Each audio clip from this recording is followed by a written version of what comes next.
ஹே all எல்லோருக்கும் வணக்கம். Welcome back to my channel. இன்றைக்கி வெனஸ்டே மார்னிங் நான் லஞ்ச் பாக்ஸ்க்கு ரெடி பண்ணிகிட்ருக்கேன்.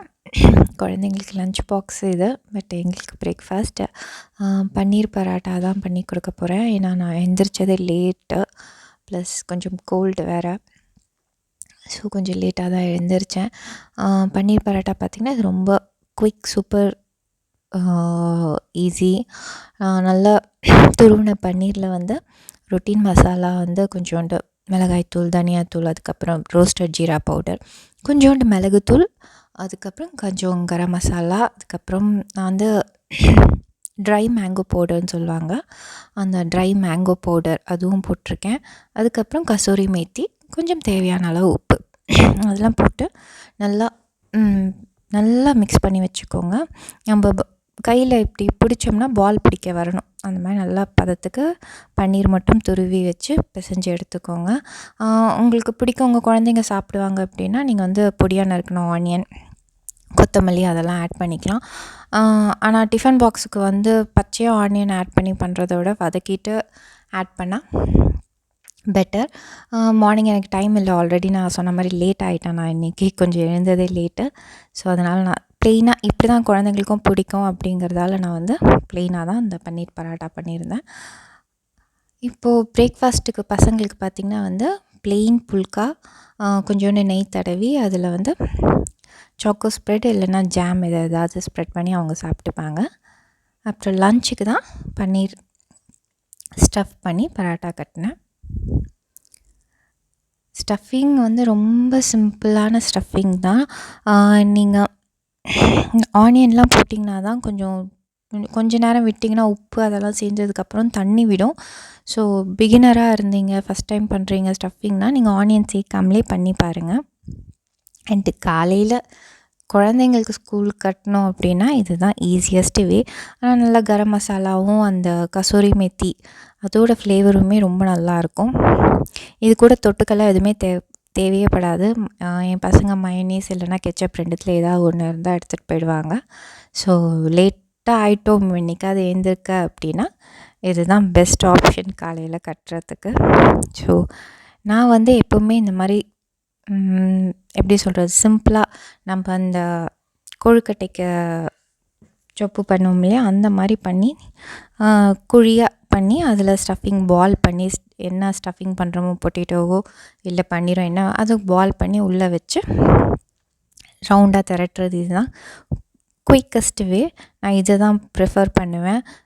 ஃபுல்லாக திரட்டிட்டு அதுக்கப்புறம் குட்டியாக திரட்டி அதுக்கப்புறம் உள்ளே ஸ்டஃப் பண்ணி திருப்பி அதை பால் பண்ணி திருப்பி திரட்டுறது அந்த மாதிரி நான் பண்ண மாட்டேன் மார்னிங். ஸ்பெஷலி இந்த ஸ்கூல் ஹவர்ஸில் நம்ம கட்டினோன்னா இதுதான் easy and this is the fastest method. இதே பரோட்டா வந்து ஸ்கொயர் பரோட்டாவை ட்ரையாங்கிள் பரோட்டாவும் மடித்து போட்டும் செய்யலாம். ஸ்டஃபிங் பரோட்டாவை கண்டிப்பாக தாராளமாக செய்யலாம். பட் காலையில் ஆகாது இல்லையா, காலையில் இதுதான் ஈஸியான ஸ்டஃபிங் பரோட்டா. நம்ம அந்த சாதாரணமாக கொழுக்கட்டைக்கு குழி பண்ணுவோம் இல்லையா, பாக்கெட் பண்ணுற மாதிரி பண்ணி அதுக்குள்ளே ஸ்டஃபிங் வச்சு திரட்டுறது தான். ஸோ எனக்கு மார்னிங் இன்றைக்கி லஞ்சுக்கு இது தான் கொடுத்துருந்தேன் குழந்தைங்களுக்கு.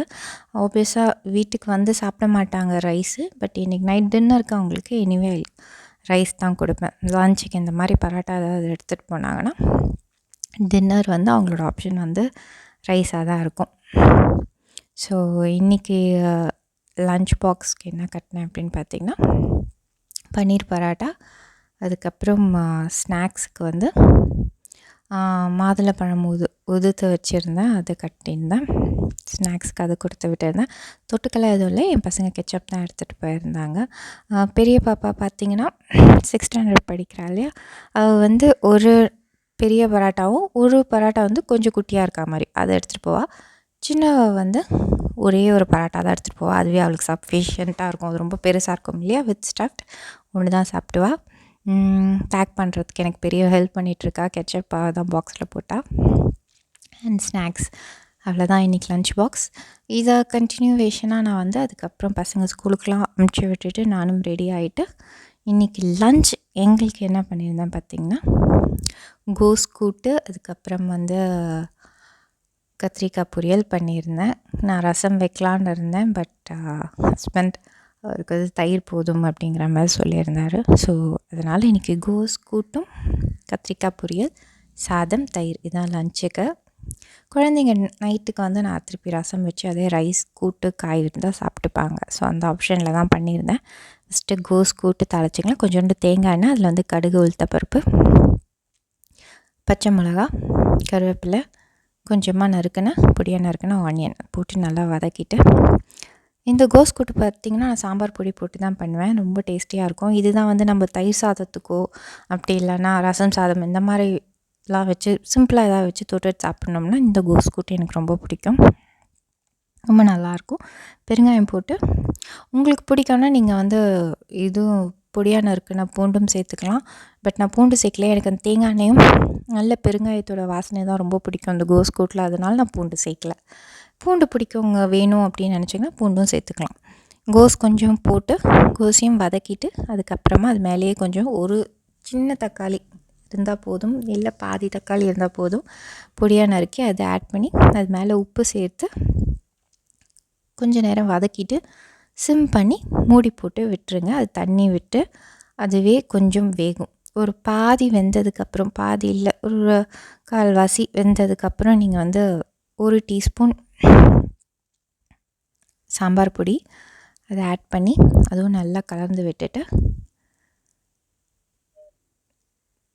அதுக்கப்புறம் மூடி போட்டு வச்சுருங்க. நம்ம ஒரு 5 நிமிஷம் விட்டு அதுலேயே பார்த்திங்கன்னா நிறைய தண்ணி விட்டுருக்கோம். அதனால அதுக்கப்புறமா தண்ணி விட்டதுக்கப்புறம் சாம்பார் பொடி போட்டு மிக்ஸ் பண்ணி திருப்பி மூடி போட்டு வச்சுருங்க. தேவைப்பட்டால் மட்டும் கொஞ்சோண்டு தண்ணி விடுங்க. தெளிச்சா மாதிரி தண்ணி விட்டு மூடி போட்டு விட்டுருங்க. அதுவே கோஸ் தானே தண்ணி விட்டு அந்த ஸ்டீம்லேயே வெந்துடும். நான் இந்த பக்கம் கத்திரிக்காய் வறுவல், கத்திரிக்காய் பொரியல் தான் ரெடி பண்ணிகிட்ருக்கேன். கொஞ்சோண்டு எண்ணெய் சேர்த்து கடுகு, உளுத்தம்பருப்பு, காஞ்ச மிளகாய், கருவேப்பிலை, இஞ்சி பூண்டு தட்டி வச்சுருக்கேன். இஞ்சி பூண்டு பேஸ்ட் இருந்தால் அது கூட போட்டுக்கலாம். பொடியாக நறுக்குன வெங்காயம், 2 மீடியம் சைஸ் வெங்காயம் நல்ல பொடியாக நறுக்குனது அதை ஆட் பண்ணியிருக்கேன். ஆட் பண்ணி வெங்காயம் நல்லா வதங்கட்டும். இந்த பக்கம் பார்த்திங்கன்னா கோஸ் நல்லா வெந்துருச்சு. நான் கொஞ்சமாக ஒரு சின்ன கப் பாசிப்பருப்பு, அது கூட 1 டேபிள் ஸ்பூன் கடலைப்பருப்பு, 1 டேபிள் ஸ்பூன் 1.5 டேபிள் ஸ்பூன் கடலைப்பருப்பு, அதை மஞ்சப்பொடி போட்டு வேக வச்சு குக்கரில் வேக வச்சு வச்சுருந்தேன். அதை ஆட் பண்ணிக்கிறேன்.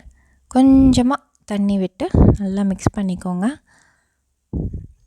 இது ஒரு கொதி வரட்டும். அதுக்குள்ளே நான் தேங்காய் அரைச்சிக்கலாம். தேங்காய் பார்த்திங்கன்னா சும்மா ஒரு பத்த தேங்காய், அது கூட 1 டீஸ்பூன் ஜீரகம் போட்டு கொரன்ட்டு அரைச்சி எடுத்துகிட்டு வந்துடுங்க. அதை அரைச்சதை அதுவும் அது மேலேயே போட்டு நல்லா கலந்து விட்டு ஒரு கொதி வந்தவுடனே ஆஃப் பண்ணிடலாம். அவ்வளோதான், கோஸ் கூட்டு, டேஸ்டியான கோஸ் கூட்டு ரெடி. இது வெறும் சுடு சாதத்துக்கே ரொம்ப நல்லாயிருக்கும். நெய் விட்டோ இல்லை இன்னும் கொஞ்சம் தேங்காய் எண்ணெய் விட்டோ சாப்பிட்டா ரொம்ப நல்லாயிருக்கும். நான் மேலே திருப்பி ஆஃப் பண்ணும் போது திருப்பி இன்னும் கொஞ்சம் பெருங்காயம் போட்டு கலந்து விட்டுட்டு ஆஃப் பண்ணிவிட்டு 1 டீஸ்பூன் மேலாக தேங்காய் எண்ணெய் விட்டுருப்பேன்.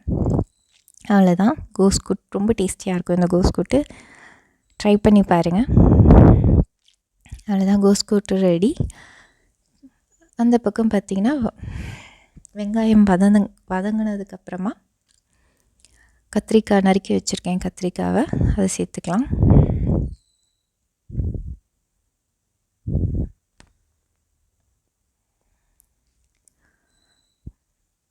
கத்திரிக்காய் சேர்த்துட்டு நல்லா பரட்டி விட்டுருங்க. தேவையான அளவு உப்பு, அதுக்கப்புறம்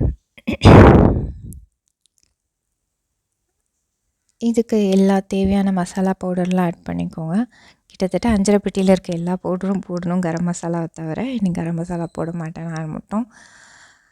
மஞ்சத்தூள், மிளகாய்த்தூள், வரமிளகாய்த்தூள் 1 டீஸ்பூன், அதுக்கப்புறம் தனியாத்தூள் ஒரு 1.5 டீஸ்பூன், ஒரு 1/2 டீஸ்பூன் மாதிரி மிளகுத்தூள் காரம் மட்டுமே அதிகமாக போட்டு கூட பண்ணலாம், ரொம்ப டேஸ்ட்டாக இருக்கும். அப்புறம் ரோஸ்டட் ஜீரா பவுடர், வறுத்தரைச்ச வெந்தயம் இல்லை ஜீரகப்பொடி.